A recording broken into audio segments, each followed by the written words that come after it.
Welcome to The Explainer. Today, we're going to unpack something absolutely incredible. The deep, emotional resonance and the highly structured narrative found within traditional Shia elegies. We'll be looking really closely at the poetic recitations that tell the historical tragedy of Karbala. And you know what's truly fascinating about these sources? They aren't just dryly recounting history. No, they are actively shaping this profound emotional journey for the listener.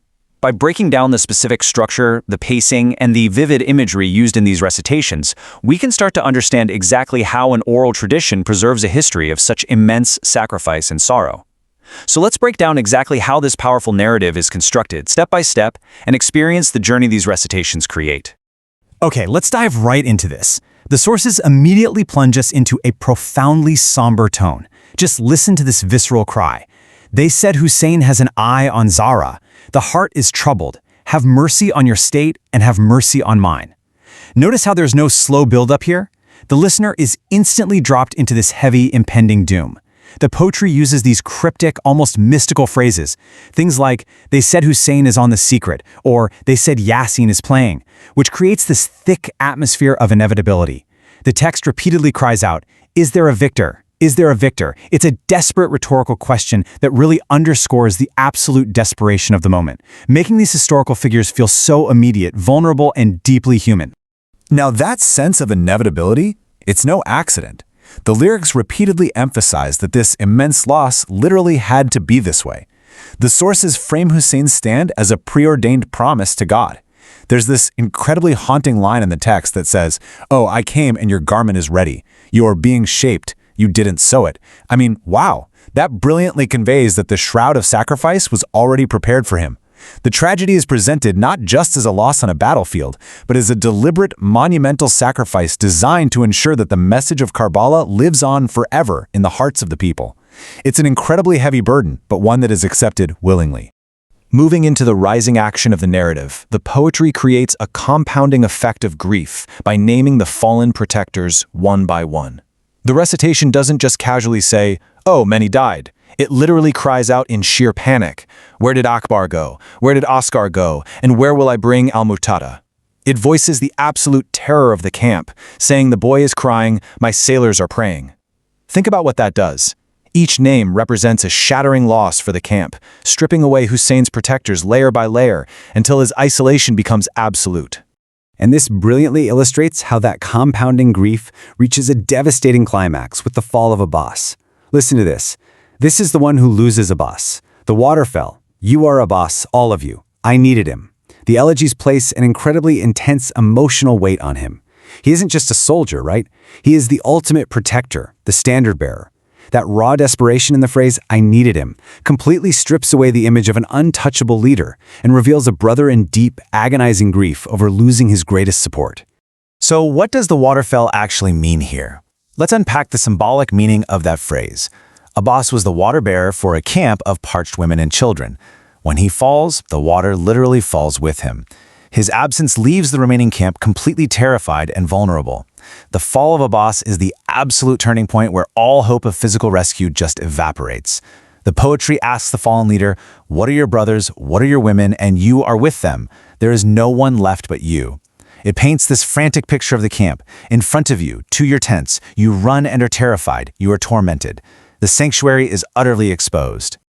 The elegies now force us to confront a stark, harrowing contrast. Before this, Hussein was the revered leader of an army, surrounded by family and fiercely loyal companions. But now he is thrust into total, crushing solitude. The sources give a heartbreaking voice to this isolation. I didn't think I would fight the war alone. How will I protect the sanctuary alone? You can really feel the vast, empty space left behind by the fallen. He's no longer commanding an army. He is entirely alone, surrounded by enemies. And the pacing of this isolation is incredibly precise. We move from the agonizing hours in the past where his companions were systematically lost, right into the terrifying present moment where he stands entirely alone on the battlefield. And looming ahead of him is the approaching hour of the solitary Asr prayer.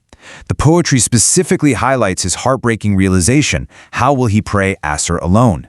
It grounds the spiritual tragedy in a very specific, relatable measure of time. As a listener, you are forced to wait in that terrifying gap between the loss of his friends and his final, solitary stand. Now, what's really interesting about this transition is how the narrative violently shifts from emotional isolation to visceral, physical brutality. The text says, "Your clothes are torn and scattered. Your chest is torn and scattered. Your cloak is wounded and blood is choking your neck." The poetry practically begs, "Crawl, my brother, they want you. Get rid of every hoof that takes from you." It really doesn't shy away from the horrific reality of the battlefield, detailing how the body decreases every time it's ground down. It is a highly sensory, deeply uncomfortable description meant to perfectly bridge the gap between historical fact and immediate, overwhelming empathy.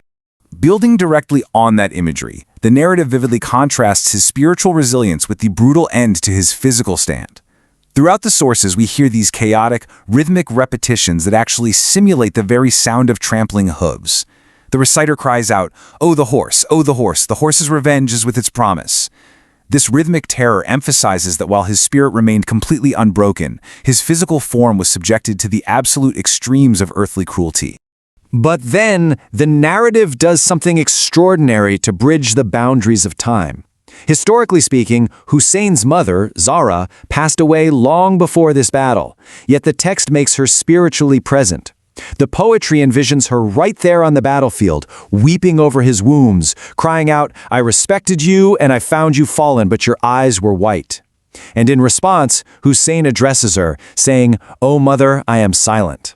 This brings the ultimate maternal figure into the present moment to witness and really validate the sheer magnitude of the tragedy. And this leads us to one of the most devastating quotes in the entire material. The mother's spiritual voice speaks to her fallen son, saying, "I was slaughtered with my rib. They didn't eat it. It wasn't your wound, nor your slaughter. You are the one who killed Zainab." Here, the narrative connects the mother's historical pain, represented by her injured rib, directly to her son's current sacrifice. It's a deep, multi-generational lineage of suffering that binds the entire family's history into this single, agonizing moment in Karbala. The mother's spiritual voice reveals a really devastating truth.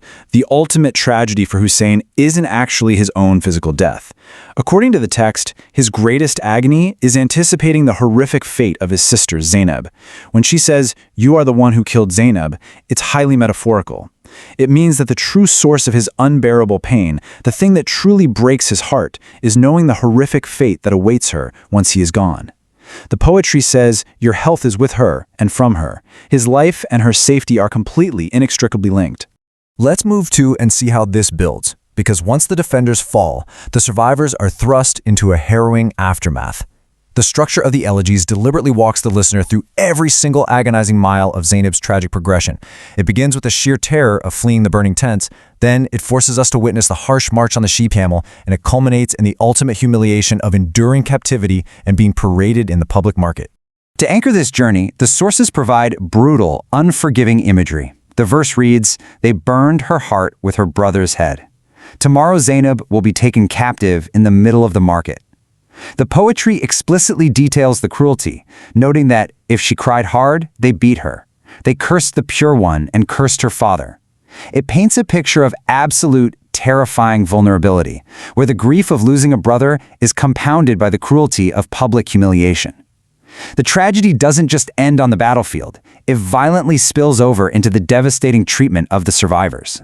Through all of this, the poetry executes a profound narrative shift. It powerfully transfers the heavy weight of the tragedy from the fallen heroes directly onto the surviving women, particularly Zainab. The men have achieved their martyrdom. They've fulfilled their promise. But the burden of Karbala's legacy, the responsibility of carrying the story forward while enduring immense cruelty and captivity, now rests entirely on her shoulders. The elegies meticulously document her heartbreaking transition from a protected sister to a captive leader.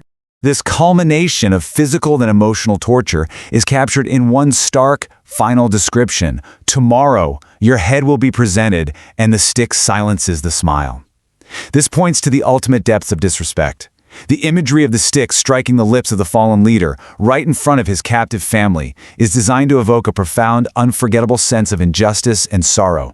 It's an image that stays with you long after the recitation ends. So, what does this all mean?